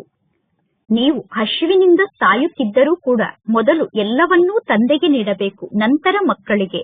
ಏಕೆಂದರೆ ಇದು ಪರಮಾತ್ಮ ಶಿವತಂದೆಯ ಭಂಡಾರ ಆಗಿದೆ. ನೀವು ಪರಮಾತ್ಮ ಶಿವತಂದೆಯ ಭಂಡಾರದಿಂದ ಊಟವನ್ನು ಮಾಡುತ್ತಿದ್ದೀರಾ. ಪರಮಾತ್ಮ ಶಿವತಂದೆಯ ಭಂಡಾರದಲ್ಲಿ ಬ್ರಹ್ಮ ಭೋಜನವನ್ನು ನೀವು ತಯಾರು ಮಾಡುತ್ತೀರಾ. ಆದ್ದರಿಂದ ಇದಕ್ಕೆ ಬ್ರಹ್ಮ ಭೋಜನ ಎಂದು ಕರೆಯಲಾಗುತ್ತದೆ. ಯಾರು ಪವಿತ್ರ ಬ್ರಾಹ್ಮಣರಾಗಿದ್ದಾರೋ ಅವರು ಪರಮಾತ್ಮ ತಂದೆಯ ನೆನಪಿನಲ್ಲಿ ಸ್ಥಿತಾಗಿ ಭೋಜನವನ್ನು ತಯಾರು ಮಾಡುತ್ತಾರೆ. ಬ್ರಾಹ್ಮಣ ಆತ್ಮರಾದ ನಿಮ್ಮನ್ನು ಬಿಟ್ಟು ಬೇರೆ ಯಾರೂ ಕೂಡ ಶಿವತಂದೆಯ ನೆನಪಿನಲ್ಲಿ ಸ್ಥಿತಾಗಲು ಸಾಧ್ಯ ಇಲ್ಲ. ಲೌಕಿಕ ಜಗತ್ತಿನ ಬ್ರಾಹ್ಮಣರು ಶಿವತಂದೆಯನ್ನು ನೆನಪು ಮಾಡುವುದಿಲ್ಲ. ಇದು ಶಿವತಂದೆಯ ಭಂಡಾರ ಆಗಿದೆ. ಈ ಶಿವತಂದೆಯ ಭಂಡಾರದಲ್ಲಿ ಬ್ರಾಹ್ಮಣರೇ ಭೋಜನವನ್ನು ತಯಾರು ಮಾಡುತ್ತಾರೆ. ಬ್ರಾಹ್ಮಣರೇ ತಂದೆಯ ಜೊತೆಗೆ ಯೋಗವನ್ನು ಜೋಡಣೆ ಮಾಡುತ್ತಾರೆ. ಬ್ರಾಹ್ಮಣರ ಯೋಗ ಪರಮಾತ್ಮ ತಂದೆಯ ಜೊತೆಗೆ ಜೋಡಣೆ ಆಗಿದೆ. ಬ್ರಾಹ್ಮಣರಾದ ನೀವೇ ಪವಿತ್ರ ಆತ್ಮರಾಗಿದ್ದೀರಾ. ಬ್ರಾಹ್ಮಣರಂತೂ ಪವಿತ್ರರೇ ಆಗಿದ್ದಾರೆ. ಇನ್ನು ಇಲ್ಲಿ ಯೋಗದ ಮಾತಿದೆ. ಯೋಗದಲ್ಲೇ ಪರಿಶ್ರಮದ ಅನುಭವ ಆಗುತ್ತದೆ. ಇಲ್ಲಿ ನೀವು ಸುಳ್ಳನ್ನು ಹೇಳಿದರೆ ಆ ಸುಳ್ಳು ಇಲ್ಲಿ ನಡೆಯಲು ಸಾಧ್ಯ ಇಲ್ಲ. ನಾನು ಸಂಪೂರ್ಣ ಯೋಗದಲ್ಲಿ ಸ್ಥಿತ ಆಗಿದ್ದೇನೆ, ನಾನು ಸಂಪೂರ್ಣ ಯೋಗಿಯಾಗಿದ್ದೇನೆ ಎಂದು ಎಂದೂ ನೀವು ಹೇಳಲು ಸಾಧ್ಯ ಇಲ್ಲ. ಅಥವಾ ನಾನು 80% ಯೋಗದಲ್ಲಿ ಸ್ಥಿತ ಆಗಿದ್ದೇನೆ ಎಂದು ನೀವು ಹೇಳಲು ಸಾಧ್ಯ ಇಲ್ಲ. ನಾನು ಸಂಪೂರ್ಣ ಯೋಗಿಯಾಗಿದ್ದೇನೆ ಎಂದು ಯಾರೂ ಕೂಡ ಹೇಳಲು ಸಾಧ್ಯ ಇಲ್ಲ. ಜ್ಞಾನ ಕೂಡ ಬೇಕು. ಮಕ್ಕಳಾದ ನಿಮ್ಮಲ್ಲಿ ಯಾರು ತಮ್ಮ ದೃಷ್ಟಿಯ ಮೂಲಕ ಅನ್ಯ ಆತ್ಮರನ್ನು ಶಾಂತ ಮಾಡುತ್ತಾರೋ ಅವರೇ ನಿಜವಾದ ಯೋಗಿಗಳಾಗಿದ್ದಾರೆ. ನಿಮ್ಮಲ್ಲಿ ಆ ಯೋಗದ ಶಕ್ತಿ ಇದೆ. ನಿಮ್ಮ ಯೋಗದ ಶಕ್ತಿಯ ಮೂಲಕ ಆತ್ಮರು ಸಂಪೂರ್ಣ ಶಾಂತ ಆಗಿಬಿಡಬೇಕು. ಯಾವಾಗ ನೀವು ಅಶರೀರಿ ಸ್ಥಿತಿಯಲ್ಲಿ ಸ್ಥಿತ ಆಗುತ್ತೀರೋ ಆಗ ನೀವು ಪರಮಾತ್ಮ ತಂದೆಯ ನೆನಪಿನಲ್ಲಿ ಸ್ಥಿತ ಆಗಲು ಸಾಧ್ಯ. ನೀವು ಯೋಗದಲ್ಲಿ ಸ್ಥಿತ ಆದಾಗ ವಾತಾವರಣ ಸಂಪೂರ್ಣ ಶಾಂತ ಆಗುತ್ತದೆ. ಯಾವಾಗ ನೀವು ಅಶರೀರಿ ಸ್ಥಿತಿಯಲ್ಲಿ ಸ್ಥಿತ ಆಗುತ್ತೀರೋ ಆಗ ಪರಮಾತ್ಮ ತಂದೆಯ ನೆನಪಿನಲ್ಲಿ ಸ್ಥಿತ ಆಗುತ್ತೀರಾ. ಅಶರೀರಿ ಸ್ಥಿತಿಯಲ್ಲಿ ಸ್ಥಿತಾಗಿ ತಂದೆಯನ್ನು ನೆನಪು ಮಾಡುವುದೇ ಸತ್ಯವಾದ ನೆನಪಾಗಿದೆ. ಈಗ ಪುನಃ ನೀವು ಇಲ್ಲಿ ಪರಮಾತ್ಮ ತಂದೆಯನ್ನು ನೆನಪು ಮಾಡುವಂತಹ ಅಭ್ಯಾಸವನ್ನು ಮಾಡಿಕೊಳ್ಳಬೇಕು. ಹೇಗೆ ನೀವು ಇಲ್ಲಿ ಕುಳಿತುಕೊಳ್ಳುತ್ತೀರಾ? ಯಾವಾಗ ನೀವು ಇಲ್ಲಿ ಕುಳಿತುಕೊಳ್ಳುತ್ತೀರೋ ಆಗ ಪರಮಾತ್ಮ ತಂದೆಯನ್ನು ನೆನಪು ಮಾಡುವಂತಹ ಅಭ್ಯಾಸವನ್ನು ಮಾಡಿಸಲಾಗುತ್ತದೆ. ಆದರೂ ಕೂಡ ಎಲ್ಲರೂ ತಂದೆಯ ನೆನಪಿನಲ್ಲಿ ಸ್ಥಿತ ಆಗಲು ಸಾಧ್ಯ ಇಲ್ಲ. ಮಕ್ಕಳ ಬುದ್ಧಿಯೋಗ ಬೇರೆ ಬೇರೆ ಕಡೆ ಅಲೆದಾಡುತ್ತಿರುತ್ತದೆ. ಅಂದ ಮೇಲೆ ನಿಮ್ಮ ಬುದ್ಧಿಯೋಗ ಬೇರೆ ಕಡೆ ಅಲೆದಾಡಿದರೆ ಪುನಃ ನಿಮಗೆ ನೀವೇ ನಷ್ಟವನ್ನು ಮಾಡಿಕೊಳ್ಳುತ್ತೀರಾ. ಇಲ್ಲೂ ಕೂಡ ಯೋಗವನ್ನು ಮಾಡಿಸಲು ಪೀಠದ ಮೇಲೆ ಯಾರನ್ನು ಕೂರಿಸಬೇಕು ಅಂದರೆ ಯಾರು ಸ್ವಯಂವನ್ನು ಡ್ರಿಲ್ ಟೀಚರ್ ಎಂದು ತಿಳಿದುಕೊಂಡಿದ್ದಾರೋ ಅವರನ್ನು ಯೋಗವನ್ನು ಮಾಡಿಸಲು ಪೀಠದ ಮೇಲೆ ಕೂರಿಸಬೇಕು. ಪರಮಾತ್ಮ ತಂದೆಯ ನೆನಪಿನಲ್ಲಿ ಅವರು ಸಮ್ಮುಖದಲ್ಲಿ ಕುಳಿತಿರಬೇಕು. ಯಾರು ಪೀಠದ ಮೇಲೆ ಕುಳಿತಿದ್ದಾರೋ ಅವರ ಬುದ್ಧಿಯೋಗ ಬೇರೆ ಯಾವ ಕಡೆಯೂ ಅಲೆದಾಡಬಾರದು. ಆಗ ವಾತಾವರಣ ಸಂಪೂರ್ಣ ಶಾಂತ ಆಗುತ್ತದೆ. ಆಗ ನೀವು ಅಶರೀರಿ ಆಗುತ್ತೀರಾ ಮತ್ತು ಪರಮಾತ್ಮ ತಂದೆಯ ನೆನಪಿನಲ್ಲಿ ಸ್ಥಿತ ಆಗಿರುತ್ತೀರಾ. ಇದೇ ಸತ್ಯವಾದ ನೆನಪಾಗಿದೆ. ಸನ್ಯಾಸಿಗಳು ಕೂಡ ಶಾಂತಿಯಲ್ಲಿ ಕುಳಿತುಕೊಳ್ಳುತ್ತಾರೆ. ಆದರೆ ಸನ್ಯಾಸಿಗಳು ಶಾಂತಿಯಲ್ಲಿ ಕುಳಿತು ಯಾರನ್ನು ನೆನಪು ಮಾಡುತ್ತಾರೆ? ಸನ್ಯಾಸಿಗಳಿಗೆ ಯಾರ ನೆನಪಿರುತ್ತದೆ? ಸನ್ಯಾಸಿಗಳ ನೆನಪು ನಿಜವಾದ ನೆನಪಲ್ಲ. ಸನ್ಯಾಸಿಗಳು ಏನು ನೆನಪನ್ನು ಮಾಡುತ್ತಿದ್ದಾರೋ, ಸನ್ಯಾಸಿಗಳು ಏನು ಯೋಗವನ್ನು ಮಾಡುತ್ತಿದ್ದಾರೋ ಅದು ಸತ್ಯ ನೆನಪಲ್ಲ. ಅದು ಸತ್ಯವಾದ ಯೋಗ ಅಲ್ಲ. ಏಕೆಂದರೆ ಅವರು ತಮ್ಮ ಯೋಗದ ಮೂಲಕ ಅನ್ಯರಿಗೆ ಲಾಭವನ್ನು ಪ್ರಾಪ್ತಿ ಮಾಡಿಸಲು ಸಾಧ್ಯ ಇಲ್ಲ. ಸನ್ಯಾಸಿಗಳ ನೆನಪಿನ ಮೂಲಕ ಅವರು ಯಾರಿಗೂ ಲಾಭ ಆಗುವಂತೆ ಮಾಡಲು ಸಾಧ್ಯ ಇಲ್ಲ. ಅವರು ತಮ್ಮ ಯೋಗದ ಮೂಲಕ ಇಡೀ ಸೃಷ್ಟಿಯನ್ನು ಶಾಂತ ಮಾಡಲು ಸಾಧ್ಯ ಇಲ್ಲ. ಏಕೆಂದರೆ ಸನ್ಯಾಸಿಗಳಿಗೆ ಪರಮಾತ್ಮ ತಂದೆಯ ಬಗ್ಗೆ ಗೊತ್ತಿಲ್ಲ. ಸನ್ಯಾಸಿಗಳು ಬ್ರಹ್ಮಾಂಡವನ್ನೇ ಪರಮಾತ್ಮ ಎಂದು ತಿಳಿದುಕೊಂಡಿದ್ದಾರೆ. ಆದರೆ ಬ್ರಹ್ಮಾಂಡ ಅಂತೂ ಪರಮಾತ್ಮ ತಂದೆಯಲ್ಲ. ಬ್ರಹ್ಮಾಂಡ ಪರಮಾತ್ಮ ತಂದೆಯ ನಿವಾಸ ಸ್ಥಾನ ಆಗಿದೆ.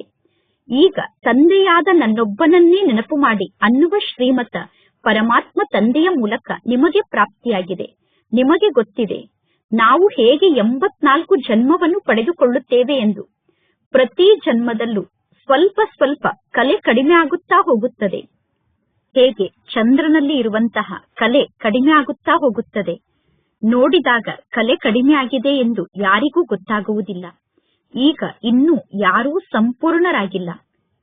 ಮುಂದೆ ಹೋದಂತೆ ನಿಮಗೆ ಎಲ್ಲಾ ಮಾತಿನ ಸಾಕ್ಷಾತ್ಕಾರ ಆಗುತ್ತದೆ. ಆತ್ಮ ಬಹಳಷ್ಟು ಸಣ್ಣ ಬಿಂದು ಆಗಿದೆ. ಆತ್ಮದ ಸಾಕ್ಷಾತ್ಕಾರ ಕೂಡ ಆಗುತ್ತದೆ. ಇಲ್ಲದಿದ್ದರೆ ಆತ್ಮದಲ್ಲಿ ಕಡಿಮೆ ಪ್ರಕಾಶ ಇದೆಯೋ ಅಥವಾ ಆತ್ಮದಲ್ಲಿ ಜಾಸ್ತಿ ಪ್ರಕಾಶ ಇದೆಯೋ ಎಂದು ಮಕ್ಕಳು ಹೇಗೆ ಹೇಳಲು ಸಾಧ್ಯ? ಈ ಆತ್ಮದಲ್ಲಿ ಕಡಿಮೆ ಪ್ರಕಾಶ ಇದೆ, ಈ ಆತ್ಮದಲ್ಲಿ ಜಾಸ್ತಿ ಪ್ರಕಾಶ ಇದೆ ಎಂದು ಮಕ್ಕಳು ಹೇಳುತ್ತಾರೆ. ಅಂದ ಮೇಲೆ ಮಕ್ಕಳಿಗೆ ಆತ್ಮದ ಸಾಕ್ಷಾತ್ಕಾರ ಕೂಡ ಆಗುತ್ತದೆ. ದಿವ್ಯ ದೃಷ್ಟಿಯ ಮೂಲಕ ನೀವು ಆತ್ಮವನ್ನು ನೋಡುತ್ತೀರಾ. ಇದೆಲ್ಲವೂ ನಾಟಕದಲ್ಲಿ ಫಿಕ್ಸ್ ಆಗಿದೆ. ಪರಮಾತ್ಮ ತಂದೆ ತಿಳಿಸುತ್ತಾರೆ, ನನ್ನ ಕೈಯಲ್ಲಿ ಏನೂ ಇಲ್ಲ. ನಾಟಕ ನನ್ನ ಮೂಲಕ ನಿಮಗೆ ಸಾಕ್ಷಾತ್ಕಾರವನ್ನು ಮಾಡಿಸುತ್ತದೆ. ಎಲ್ಲವೂ ನಾಟಕದ ಅನುಸಾರ ನಡೆಯುತ್ತದೆ. ಪರಮಾತ್ಮ ತಂದೆಗೆ ಪ್ರಸಾದವನ್ನು ಅರ್ಪಣೆ ಮಾಡುವುದೂ ಕೂಡ ನಾಟಕದಲ್ಲಿ ಫಿಕ್ಸ್ ಆಗಿದೆ. ಈ ನಾಟಕದಲ್ಲಿ ಸೆಕೆಂಡಿಗೂ ಆತ್ಮರು ಪಾತ್ರವನ್ನು ಅಭಿನಯ ಮಾಡುತ್ತಾ ಹೋಗುತ್ತಾರೆ. ಅಂದರೆ ನಾಟಕದ ಅನುಸಾರ ಸೆಕೆಂಡಿಗೂ ಪ್ರತಿಯೊಬ್ಬರ ಪಾತ್ರ ನಡೆಯುತ್ತದೆ. ಈಗ ಪರಮಾತ್ಮ ತಂದೆ ನಾವು ಹೇಗೆ ಪಾವನ ಆಗಬೇಕು ಅನ್ನುವ ಶಿಕ್ಷಣವನ್ನು ನಮಗೆ ಕಲಿಸುತ್ತಿದ್ದಾರೆ. ನಾವೀಗ ಪರಮಾತ್ಮ ತಂದೆಯನ್ನು ನೆನಪು ಮಾಡಬೇಕು. ನಾನು ಬಹಳ ಸಣ್ಣ ಆತ್ಮ ಆಗಿದ್ದೇನೆ. ಅಂದರೆ ನಾನು ಒಂದು ಸಣ್ಣ ಬಿಂದು ರೂಪದಲ್ಲಿರುವ ಆತ್ಮ ಆಗಿದ್ದೇನೆ. ಬಿಂದು ರೂಪದಲ್ಲಿರುವ ಆತ್ಮನಾದ ನಾನು ಈಗ ಪತಿತ ಆತ್ಮನಾಗಿದ್ದೇನೆ. ಪುನಃ ನಾನು ಪಾವನ ಆತ್ಮ ಆಗುತ್ತೇನೆ. ಇದು ಬಹಳಷ್ಟು ಅದ್ಭುತವಾದ ಮಾತಾಗಿದೆ. ಇದಕ್ಕೆ ಪ್ರಕೃತಿಯ ಲೀಲೆ ಎಂದು ಕರೆಯಲಾಗುತ್ತದೆ. ಪರಮಾತ್ಮ ತಂದೆಯ ಮೂಲಕ ನೀವು ಈ ಎಲ್ಲಾ ಲೀಲೆಯ ಮಾತನ್ನು ಕೇಳುತ್ತೀರಾ. ಎಲ್ಲದಕ್ಕಿಂತ ಬಹಳ ದೊಡ್ಡ ಲೀಲೆಯ ಮಾತು ಅಂದರೆ ಆತ್ಮದ ಮಾತು ಮತ್ತು ಪರಮಾತ್ಮ ತಂದೆಯ ಮಾತಾಗಿದೆ. ಆತ್ಮದ ಬಗ್ಗೆ ಮತ್ತು ಪರಮಾತ್ಮ ತಂದೆಯ ಬಗ್ಗೆ ಯಾರಿಗೂ ಗೊತ್ತಿಲ್ಲ. ಋಷಿ ಮುನಿ ಮುಂತಾದವರಿಗೂ ಕೂಡ ಆತ್ಮದ ಬಗ್ಗೆ ಗೊತ್ತಿಲ್ಲ ಮತ್ತು ಪರಮಾತ್ಮ ತಂದೆಯ ಬಗ್ಗೆ ಗೊತ್ತಿಲ್ಲ. ಇಷ್ಟು ಸಣ್ಣ ಆತ್ಮ ಕಲ್ಲು ಬುದ್ಧಿ ಉಳ್ಳಂತಹ ಆತ್ಮ ಆಗುತ್ತದೆ, ಪುನಃ ಆತ್ಮ ಪಾರಸ ಬುದ್ಧಿ ಉಳ್ಳಂತಹ ಆತ್ಮ ಆಗುತ್ತದೆ. ಅಂದ ಮೇಲೆ ನಮ್ಮ ಬುದ್ಧಿಯಲ್ಲಿ ಸದಾ ಇದೇ ಜ್ಞಾನದ ಮಾತಿನ ಚಿಂತನೆ ನಡೆಯುತ್ತಿರಬೇಕು. ಆತ್ಮನಾದ ನಾನು ಕಲ್ಲು ಬುದ್ಧಿ ಉಳ್ಳಂತಹ ಆತ್ಮ ಆಗಿದ್ದೆ. ಈಗ ಪುನಃ ಪರಮಾತ್ಮ ತಂದೆಯನ್ನು ನೆನಪು ಮಾಡಿ ನಾನು ಪಾರಸ ಬುದ್ಧಿ ಉಳ್ಳಂತಹ ಆತ್ಮ ಆಗುತ್ತಿದ್ದೇನೆ. ಲೌಕಿಕದಲ್ಲಿ ತಂದೆ ಕೂಡ ದೊಡ್ಡವರಾಗಿರುತ್ತಾರೆ ಮತ್ತು ವಿದ್ಯಾರ್ಥಿಗಳಿಗೆ ಟೀಚರ್ ಕೂಡ ದೊಡ್ಡವರೇ ಸಿಗುತ್ತಾರೆ ಮತ್ತು ದೊಡ್ಡವರೇ ಆದಂತಹ ಗುರುಗಳು ಸಿಗುತ್ತಾರೆ. ಇಲ್ಲಿ ಪರಮಾತ್ಮ ತಂದೆ ಬಿಂದು ರೂಪದಲ್ಲಿ ಇದ್ದಾರೆ. ಇಲ್ಲಿ ಬಿಂದು ರೂಪದಲ್ಲಿರುವ ಒಬ್ಬ ಪರಮಾತ್ಮ ತಂದೆ ನಮಗೆ ತಂದೆ ಕೂಡ ಆಗಿದ್ದಾರೆ, ಟೀಚರ್ ಕೂಡ ಆಗಿದ್ದಾರೆ ಮತ್ತು ಗುರು ಕೂಡ ಆಗಿದ್ದಾರೆ. ಸಂಪೂರ್ಣ ಕಲ್ಪದಲ್ಲಿ ದೇಹದಾರಿಗಳನ್ನು ನೆನಪು ಮಾಡುತ್ತೀರಾ. ಇಡೀ ಕಲ್ಪದಲ್ಲಿ ನೀವು ದೇಹದಾರಿಗಳನ್ನೇ ನೆನಪು ಮಾಡಿದ್ದೀರಾ. ಈಗ ಪರಮಾತ್ಮ ತಂದೆ ತಿಳಿಸುತ್ತಾರೆ, ತಂದೆಯಾದ ನನ್ನೊಬ್ಬನನ್ನೇ ನೀವು ನೆನಪು ಮಾಡಿ. ಈಗ ಪರಮಾತ್ಮ ತಂದೆ ನಮ್ಮ ಬುದ್ಧಿಯನ್ನು ಎಷ್ಟೊಂದು ಸೂಕ್ಷ್ಮ ಬುದ್ಧಿಯನ್ನಾಗಿ ಮಾಡುತ್ತಾರೆ. ಈಗ ನಾವು ವಿಶ್ವಕ್ಕೆ ಮಾಲೀಕರಾಗಬೇಕು. ವಿಶ್ವಕ್ಕೆ ಮಾಲೀಕರಾಗುವುದು ಇದೇನು ಕಡಿಮೆ ಮಾತಲ್ಲ. ಅಂದ ಮೇಲೆ ಪರಮಾತ್ಮ ತಂದೆ ತಿಳಿಸುತ್ತಾರೆ, ಈ ಲಕ್ಷ್ಮೀನಾರಾಯಣರು ಹೇಗೆ ಸತ್ಯುಗಕ್ಕೆ ಮಾಲೀಕರಾಗುತ್ತಾರೆ ಅನ್ನುವ ವಿಚಾರವನ್ನು ಯಾರೂ ಮಾಡುವುದೇ ಇಲ್ಲ. ಈಗ ನಂಬರ್ ವಾರ್ ಪುರುಷಾರ್ಥದ ಅನುಸಾರ ನೀವು ಪರಮಾತ್ಮ ತಂದೆಯ ಬಗ್ಗೆ ಅರ್ಥ ಮಾಡಿಕೊಂಡಿದ್ದೀರಾ. ಹೊಸಬರು ಈ ಜ್ಞಾನದ ಮಾತನ್ನು ಅರ್ಥ ಮಾಡಿಕೊಳ್ಳಲು ಸಾಧ್ಯ ಇಲ್ಲ. ಹೊಸಬರಿಗೆ ಮೊದಲು ಹಾಗೆ ಜ್ಞಾನವನ್ನು ತಿಳಿಸಿ ನಂತರ ಸೂಕ್ಷ್ಮವಾದಂತಹ ಜ್ಞಾನದ ಮಾತಿನ ಬಗ್ಗೆ ತಿಳಿಸಲಾಗುತ್ತದೆ. ಪರಮಾತ್ಮ ತಂದೆ ಬಿಂದು ಆಗಿದ್ದಾರೆ. ಆದರೆ ಪುನಃ ಜಗತ್ತಿನ ಜನ ಎಷ್ಟು ದೊಡ್ಡ ಲಿಂಗದ ರೂಪವನ್ನು ನಿರ್ಮಾಣ ಮಾಡುತ್ತಾರೆ. ಮನುಷ್ಯರು ದೊಡ್ಡ ದೊಡ್ಡ ಚಿತ್ರವನ್ನು ನಿರ್ಮಾಣ ಮಾಡುತ್ತಿರುತ್ತಾರೆ. ಆದರೆ ಪರಮಾತ್ಮ ತಂದೆ ಅಷ್ಟು ದೊಡ್ಡ ರೂಪದಲ್ಲಿ ಇಲ್ಲ. ಮನುಷ್ಯರಂತೂ ಇದೇ ರೀತಿ ಇರುತ್ತಾರೆ ತಾನೆ. ಭಕ್ತಿ ಮಾರ್ಗದಲ್ಲಿ ಮನುಷ್ಯರು ಹೇಗೆ ಹೇಗೆ ಇರುತ್ತಾರೆ ಎಂದು ಅನೇಕ ವಿಚಿತ್ರ ಮಾತನ್ನು ಶಾಸ್ತ್ರದಲ್ಲಿ ಬರೆದಿದ್ದಾರೆ. ಈ ಎಲ್ಲಾ ಮಾತನ್ನು ಓದಿ ಮನುಷ್ಯರು ಎಷ್ಟೊಂದು ಗೊಂದಲಕ್ಕೊಳಗಾಗಿದ್ದಾರೆ. ಪರಮಾತ್ಮ ತಂದೆ ತಿಳಿಸುತ್ತಾರೆ, ಏನೆಲ್ಲ ಮೊದಲು ಆಗಿ ಹೋಗಿದೆಯೋ ಅದು ಪುನಃ ಪುನರಾವರ್ತನೆ ಆಗುತ್ತದೆ. ಈಗ ನೀವು ಪರಮಾತ್ಮ ತಂದೆಯ ಶ್ರೀಮತದಂತೆ ನಡೆಯಿರಿ. ಈ ಬ್ರಹ್ಮ ತಂದೆಗೂ ಕೂಡ ಪರಮಾತ್ಮ ತಂದೆ ಶ್ರೀಮತವನ್ನು ನೀಡಿದ್ದಾರೆ. ಈ ಬ್ರಹ್ಮ ತಂದೆಗೂ ಕೂಡ ಪರಮಾತ್ಮ ತಂದೆ ಸಾಕ್ಷಾತ್ಕಾರವನ್ನು ಮಾಡಿಸಿದ್ದಾರೆ. ಪರಮಾತ್ಮ ತಂದೆ ತಿಳಿಸುತ್ತಾರೆ, ಈಗ ನಾನು ನಿಮಗೆ ರಾಜ್ಯ ಭಾಗ್ಯವನ್ನು ನೀಡುತ್ತೇನೆ. ಅಂದ ಮೇಲೆ ನೀವೀಗ ಈಶ್ವರನ ಸೇವೆಯಲ್ಲಿ ತೊಡಗಿಬಿಡಿ. ನೀವೀಗ ಆಸ್ತಿಯನ್ನು ಪಡೆದುಕೊಳ್ಳುವಂತಹ ಪುರುಷಾರ್ಥವನ್ನು ಮಾಡಿ. ಇನ್ನು ಎಲ್ಲವನ್ನೂ ಬಿಟ್ಟು ಬಿಡಿ. ಈ ಬ್ರಹ್ಮ ತಂದೆ ಕೂಡ ಪರಮಾತ್ಮ ತಂದೆಯ ಸೇವೆಗೆ ನಿಮಿತ್ತ ಆದರೂ ತಾನೆ. ಎಲ್ಲರೂ ಈ ರೀತಿ ನಿಮಿತ್ತ ಆಗಲು ಸಾಧ್ಯ ಇಲ್ಲ. ಯಾರಿಗೆ ನಶೆ ಏರುತ್ತದೆಯೋ ಅವರು ಬಂದು ಇಲ್ಲಿ ಕುಳಿತುಕೊಳ್ಳುತ್ತಾರೆ. ಯಾರಿಗೆ ಜ್ಞಾನದ ನಶೆ ಏರಿತೋ ಅವರೆಲ್ಲರೂ ಯಜ್ಞದಲ್ಲಿ ಬಂದು ಕುಳಿತುಕೊಂಡರು. ಈಗ ನಮಗೆ ರಾಜ್ಯಭಾಗ್ಯ ಸಿಗುತ್ತಿದೆ. ಅಂದ ಮೇಲೆ ಪುನಃ ಈ ಒಂದು ಪೈಸೆಯನ್ನು ತೆಗೆದುಕೊಂಡು ನಾನೇನು ಮಾಡಲಿ ಎಂದು ಬ್ರಹ್ಮ ತಂದೆ ಎಲ್ಲವನ್ನೂ ತ್ಯಾಗ ಮಾಡಿದರು. ಈಗ ಪರಮಾತ್ಮ ತಂದೆ ಮಕ್ಕಳ ಮೂಲಕ ಪುರುಷಾರ್ಥವನ್ನು ಮಾಡಿಸುತ್ತಿದ್ದಾರೆ. ಈಗ ರಾಜಧಾನಿ ಸ್ಥಾಪನೆ ಆಗುತ್ತಿದೆ. ನಾವು ಲಕ್ಷ್ಮೀನಾರಾಯಣರಿಗಿಂತ ಕಡಿಮೆ ಪದವಿಯನ್ನು ಪಡೆದುಕೊಳ್ಳುವುದಿಲ್ಲ ಎಂದು ಮಕ್ಕಳು ಹೇಳುತ್ತೀರಾ. ಅಂದ ಮೇಲೆ ಶ್ರೀಮತದಂತೆ ನಡೆದು ತೋರಿಸಿ. ಪರಮಾತ್ಮ ತಂದೆ ತಿಳಿಸುತ್ತಾರೆ, ಕೇವಲ ಬಾಯಿಂದ ಹಕ್ಕಿಗಳಂತೆ ಚೂಚು ಎಂದು ಹೇಳಬೇಡಿ. ಅಂದರೆ ಧಾರಣೆಯನ್ನು ಮಾಡಿಕೊಳ್ಳದೆ ಸುಮ್ಮನೆ ಬಾಯಿಂದ ಹೇಳುವಂತವರಾಗಬೇಡಿ. ಈ ಬ್ರಹ್ಮ ತಂದೆ ನಾನು ಸರ್ವಸ್ವವನ್ನು ಪರಮಾತ್ಮ ತಂದೆಗೆ ಅರ್ಪಣೆ ಮಾಡಿದರೆ ನನ್ನ ಮಕ್ಕಳ ಪರಿಸ್ಥಿತಿ ಏನಾಗಬಹುದು, ನನ್ನ ಮೊಮ್ಮಕ್ಕಳ ಪರಿಸ್ಥಿತಿ ಏನಾಗಬಹುದು ಎಂದು ವಿಚಾರವನ್ನು ಮಾಡಲಿಲ್ಲ. ಆಕ್ಸಿಡೆಂಟ್ನಲ್ಲಿ ಕೆಲವರು ಇದ್ದಕ್ಕಿದ್ದಂತೆ ಸಾಯುತ್ತಾರೆ. ಯಾರಾದರೂ ಇದ್ದಕ್ಕಿದ್ದಂತೆ ಸತ್ತರೆ ಉಳಿದವರೆಲ್ಲ ಹಸಿವಿನಿಂದ ಸಾಯುತ್ತಾರೇನು? ಪರಿವಾರದ ಜವಾಬ್ದಾರಿಯನ್ನು ತೆಗೆದುಕೊಂಡಿರುವಂತವರು ಇದ್ದಕ್ಕಿದ್ದಂತೆ ಆಕ್ಸಿಡೆಂಟ್ನಲ್ಲಿ ಸತ್ತರೆ ಅವರ ಮಿತ್ರ ಸಂಬಂಧಿಗಳು ಆ ಮಕ್ಕಳಿಗೆ ಊಟವನ್ನಂತೂ ನೀಡುತ್ತಾರೆ ತಾನೆ. ಇಲ್ಲಿ ನೋಡಿ, ಈ ಬ್ರಹ್ಮ ತಂದೆ ಎಷ್ಟು ಹಳೆಯ ಗುಡಿಸಿಲಿನಲ್ಲಿ ನಿವಾಸವನ್ನು ಮಾಡುತ್ತಾರೆ. ಮಕ್ಕಳಾದ ನೀವು ಮಧುಬನಕ್ಕೆ ಬಂದು ಮಹಲ್ನಲ್ಲಿ ಇರುತ್ತೀರಾ. ಪರಮಾತ್ಮ ತಂದೆ ತಿಳಿಸುತ್ತಾರೆ, ಮಕ್ಕಳೇ ಚೆನ್ನಾಗಿ ಇರಿ, ಚೆನ್ನಾಗಿ ಊಟವನ್ನು ಮಾಡಿ, ಚೆನ್ನಾಗಿ ಪಾನೀಯವನ್ನು ಕುಡಿಯಿರಿ. ಯಾರು ಯಜ್ಞಕ್ಕೆ ಏನನ್ನೂ ಕೂಡ ತೆಗೆದುಕೊಂಡು ಬಂದಿಲ್ಲವೋ, ಅಂದರೆ ಯಾರು ಯಜ್ಞಕ್ಕೆ ಧನದಿಂದ ಸಹಯೋಗವನ್ನು ಕೊಟ್ಟಿಲ್ಲವೋ ಅಂತವರು ಧನದಿಂದ ಸಹಯೋಗವನ್ನು ನೀಡದೆ ಹಾಗೆ ಸಮರ್ಪಿತರಾದರೂ ಕೂಡ ಅವರಿಗೂ ಇಲ್ಲಿ ಎಲ್ಲಾ ರೀತಿಯಿಂದ ಒಳ್ಳೆಯ ವ್ಯವಸ್ಥೆ ಸಿಗುತ್ತದೆ. ಯಜ್ಞಕ್ಕೆ ಏನನ್ನೂ ತೆಗೆದುಕೊಂಡು ಬರದೇ ಇದ್ದರೂ ಕೂಡ ಈ ಬ್ರಹ್ಮ ತಂದೆಗಿಂತ ಆ ಮಕ್ಕಳು ಯಜ್ಞದಲ್ಲಿ ಚೆನ್ನಾಗಿ ಇರುತ್ತಾರೆ. ಅಂದರೆ ಆ ಮಕ್ಕಳಿಗೆ ಬ್ರಹ್ಮ ತಂದೆಗಿಂತ ಒಳ್ಳೆಯ ವ್ಯವಸ್ಥೆ ಸಿಗುತ್ತದೆ. ಶಿವ ತಂದೆ ತಿಳಿಸುತ್ತಾರೆ, ನಾನಂತೂ ರಮತಾ ಯೋಗಿ ಆಗಿದ್ದೇನೆ. ಅಂದರೆ ನಾನು ಬರುತ್ತೇನೆ, ಪುನಃ ಪರಮಧಾಮಕ್ಕೆ ಹೋಗುತ್ತೇನೆ. ನಾನು ಯಾವಾಗ ಬೇಕಾದರೂ ಯಾರ ಕಲ್ಯಾಣವನ್ನು ಬೇಕಾದರೂ ಮಾಡುತ್ತೇನೆ. ಅಂದರೆ ಯಾರದ್ದಾದರೂ ಕಲ್ಯಾಣವನ್ನು ಮಾಡುವುದಕ್ಕೋಸ್ಕರ ಯಾವಾಗ ಬೇಕಾದರೂ ನಾನು ಎಲ್ಲಿಗೆ ಬೇಕಾದರೂ ಹೋಗುತ್ತೇನೆ. ಯಾರು ಜ್ಞಾನಿ ಮಕ್ಕಳಾಗಿದ್ದಾರೋ ಅವರು ಎಂದೂ ಕೂಡ ನನಗೆ ಸಾಕ್ಷಾತ್ಕಾರ ಆಗಬೇಕು ಅನ್ನುವ ಆಸೆಯನ್ನು ಇಟ್ಟುಕೊಳ್ಳುವುದಿಲ್ಲ. ಜ್ಞಾನಿ ಮಕ್ಕಳು ಎಂದು ಸಾಕ್ಷಾತ್ಕಾರದ ಮಾತಿನಿಂದ ಖುಷಿಯನ್ನು ಪಡುವುದಿಲ್ಲ. ಯೋಗವನ್ನು ಬಿಟ್ಟು ಇಲ್ಲಿ ಬೇರೆ ಏನೂ ಇಲ್ಲ. ಜ್ಞಾನಿ ಮಕ್ಕಳಿಗೆ ಯೋಗದಲ್ಲೇ ಖುಷಿ ಇದೆ. ಈ ಸಾಕ್ಷಾತ್ಕಾರದ ಮಾತಿನಿಂದ ನೀವು ಖುಷಿ ಪಡಬಾರದು. ಸಾಕ್ಷಾತ್ಕಾರ ಆದ ತಕ್ಷಣ ನೀವು ಖುಷಿ ಪಡಬಾರದು. ಯೋಗದಲ್ಲಿ ಸ್ಥಿತಾಗಿ ಖುಷಿಯಲ್ಲಿ ಇರಬೇಕು. ಒಳ್ಳೆಯದು. ಮಧುರಾತಿ ಮಧುರ ಅಗಲಿ ಹೋಗಿ ಮರಳಿ ಸಿಕ್ಕಿರುವ ಮಕ್ಕಳ ಪ್ರತಿ ಮಾತ್ಪಿತಾ ಬಾಪ್ ದಾದಾರವರ ನೆನಪು, ಪ್ರೀತಿ ಹಾಗೂ ಸುಪ್ರಭಾತ. ಆತ್ಮಿಕ ಮಕ್ಕಳಿಗೆ ಆತ್ಮಿಕ ತಂದೆಯ ನಮಸ್ತೆ.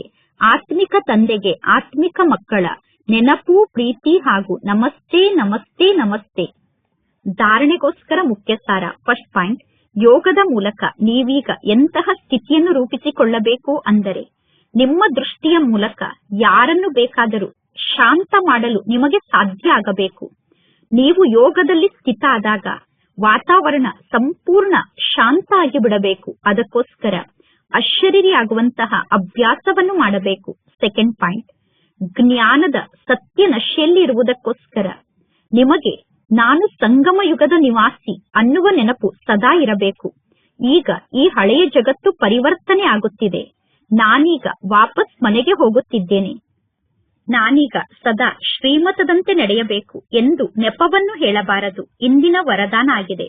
ಪರಮಾತ್ಮನ ಮಿಲನದ ಮೂಲಕ ಆತ್ಮಿಕ ವಾರ್ತಾಲಾಪದ ಸರಿಯಾದ ಪ್ರತಿಕ್ರಿಯೆಯನ್ನು ಪ್ರಾಪ್ತಿ ಮಾಡಿಕೊಳ್ಳುವಂತಹ ಪರಮಾತ್ಮ ತಂದೆಯ ಸಮಾನ ಬಹುರೂಪಿಗಳಾಗಿ ಹೇಗೆ ಪರಮಾತ್ಮ ತಂದೆ ಬಹುರೂಪಿಯಾಗಿದ್ದಾರೆ. ಸೆಕೆಂಡ್ನಲ್ಲಿ ನಿರಾಕಾರಿ ಸ್ಥಿತಿಯಿಂದ ಆಕಾರಿ ವಸ್ತ್ರವನ್ನು ಪರಮಾತ್ಮ ತಂದೆ ಧಾರಣೆ ಮಾಡಿಕೊಳ್ಳುತ್ತಾರೆ.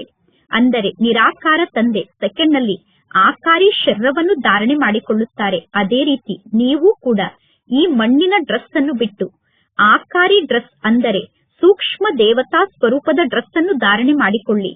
ಮಿನುಗುವಂತಹ ಹೊಳೆಯುವಂತಹ ಸೂಕ್ಷ್ಮ ದೇವತಾ ಸ್ವರೂಪದ ಡ್ರೆಸ್ ಅನ್ನು ಧರಿಸಿಕೊಳ್ಳಿ. ಆಗ ಸಹಜವಾಗಿ ಪರಮಾತ್ಮ ತಂದೆಯ ಜೊತೆಗೆ ಮಿಲನವನ್ನು ಮಾಡಲು ಸಾಧ್ಯ ಆಗುತ್ತದೆ ಮತ್ತು ಆತ್ಮಿಕ ವಾರ್ತಾಲಾಪದ ಸ್ಪಷ್ಟ ಪ್ರತಿಕ್ರಿಯೆ ತಂದೆಯ ಮೂಲಕ ನಿಮಗೆ ಪ್ರಾಪ್ತಿಯಾಗುತ್ತದೆ. ಅಂದರೆ ಆತ್ಮಿಕ ವಾರ್ತಾಲಾಪವನ್ನು ಮಾಡುವಾಗ ತಂದೆ ನನಗೆ ಈ ರೀತಿ ಪ್ರತಿಕ್ರಿಯೆಯನ್ನು ನೀಡಿದರು ಎಂದು ನಿಮಗೆ ಅನುಭವ ಆಗುತ್ತದೆ. ಏಕೆಂದರೆ ಈ ಸೂಕ್ಷ್ಮ ದೇವತಾ ಸ್ವರೂಪದ ಡ್ರೆಸ್ ಹಳೆಯ ಜಗತ್ತಿನ ವೃತ್ತಿ ಮತ್ತು ವೈಬ್ರೇಷನ್ ಅನ್ನುವ ಮಾಯೆಯ ವಾಟರ್ ಪ್ರೂಫ್ ಡ್ರೆಸ್ ಆಗಿದೆ ಮತ್ತು ಮಾಯೆಯ ಫೈರ್ ಪ್ರೂಫ್ ಡ್ರೆಸ್ ಆಗಿದೆ. ಮಾಯೆಯ ಬೆಂಕಿಯಿಂದ ಪ್ರೂಫ್ ಆದಂತಹ ಡ್ರೆಸ್ ಆಗಿದೆ. ಆದ್ದರಿಂದ ನೀವು ಇಂತಹ ಸೂಕ್ಷ್ಮ ದೇವತಾ ಸ್ವರೂಪದ ಡ್ರೆಸ್ ಅನ್ನು ಧಾರಣೆ ಮಾಡಿಕೊಂಡಾಗ ಮಾಯೆ ನಿಮ್ಮ ಜೀವನದಲ್ಲಿ ಹಸ್ತಕ್ಷೇಪವನ್ನು ಮಾಡಲು ಸಾಧ್ಯ ಇಲ್ಲ. ಇಂದಿನ ಸ್ಲೋಗನ್ ಆಗಿದೆ, ದೃಢತೆ ಅಸಂಭವವನ್ನು ಕೂಡ ಸಂಭವ ಮಾಡಿಬಿಡುತ್ತದೆ. ಇಂದಿನ ಅವ್ಯಕ್ತ ಸೂಚನೆ ಆಗಿದೆ, ಆತ್ಮಿಕ ರಾಯಲ್ಟಿ ಮತ್ತು ಪವಿತ್ರತೆಯ ವ್ಯಕ್ತಿತ್ವವನ್ನು ಧಾರಣೆ ಮಾಡಿಕೊಳ್ಳಿ. ಬ್ರಹ್ಮ ಕುಮಾರ್ ಮತ್ತು ಬ್ರಹ್ಮ ಕುಮಾರಿ ಅನ್ನುವ ಶಬ್ದದ ಅರ್ಥವೇ ಆಗಿದೆ ಸದಾ ಪವಿತ್ರತೆಯ ವ್ಯಕ್ತಿತ್ವವನ್ನು ಧಾರಣೆ ಮಾಡಿಕೊಳ್ಳುವುದು. ಅಂದರೆ ಪವಿತ್ರತೆಯ ಪರ್ಸನಾಲಿಟಿ ಮತ್ತು ಪವಿತ್ರತೆಯ ರಾಯಲ್ಟಿಯನ್ನು ಧಾರಣೆ ಮಾಡಿಕೊಳ್ಳುವುದು. ಈ ಪವಿತ್ರತೆಯೇ ನಮ್ಮ ವ್ಯಕ್ತಿತ್ವ ಆಗಿದೆ. ಈ ಪವಿತ್ರತೆಯೇ ನಮ್ಮ ಪರ್ಸನಾಲಿಟಿ ಆಗಿದೆ. ಈ ಪವಿತ್ರತೆಯ ಪರ್ಸನಾಲಿಟಿ ವಿಶ್ವದ ಆತ್ಮರನ್ನು ನಮ್ಮ ಕಡೆ ಆಕರ್ಷಣೆ ಮಾಡುತ್ತದೆ. ಇದೇ ಪವಿತ್ರತೆಯ ರಾಯಲ್ಟಿ ಧರ್ಮರಾಜ್ ಪುರಿಯಲ್ಲಿ ರಾಯಲ್ಟಿಯನ್ನು ಪ್ರಾಪ್ತಿ ಮಾಡಿಸುತ್ತದೆ. ಅಂದರೆ ಈ ಪವಿತ್ರತೆಯ ಘನತೆ ಧರ್ಮರಾಜ್ ಪುರಿಯಲ್ಲಿ ಘನತೆಯನ್ನು ಪ್ರಾಪ್ತಿ ಮಾಡಿಸುತ್ತದೆ. ಈ ಘನತೆಗನುಸಾರವಾಗಿ ಭವಿಷ್ಯದ ರಾಯಲ್ ಪರಿವಾರದಲ್ಲಿ ನೀವು ಬರಲು ಸಾಧ್ಯ ಆಗುತ್ತದೆ. ಹೇಗೆ ಶರೀರದ ವ್ಯಕ್ತಿತ್ವ ದೇಹ ಬಾಣದಲ್ಲಿ ಬರುವಂತೆ ಮಾಡುತ್ತದೆ, ಅಂದರೆ ಶರೀರದ ವ್ಯಕ್ತಿತ್ವ ದೇಹಾಭಿಮಾನದ ಕಡೆ ಆಕರ್ಷಣೆ ಮಾಡುತ್ತದೆ. ಅದೇ ರೀತಿ ಪವಿತ್ರತೆಯ ವ್ಯಕ್ತಿತ್ವ ಆತ್ಮ ಅಭಿಮಾನಿಯನ್ನಾಗಿ ಮಾಡಿ ಪರಮಾತ್ಮ ತಂದೆಯ ಸಮೀಪಕ್ಕೆ ಕರೆದುಕೊಂಡು ಹೋಗುತ್ತದೆ. ಒಳ್ಳೆಯದು. ಓಂ ಶಾಂತಿ.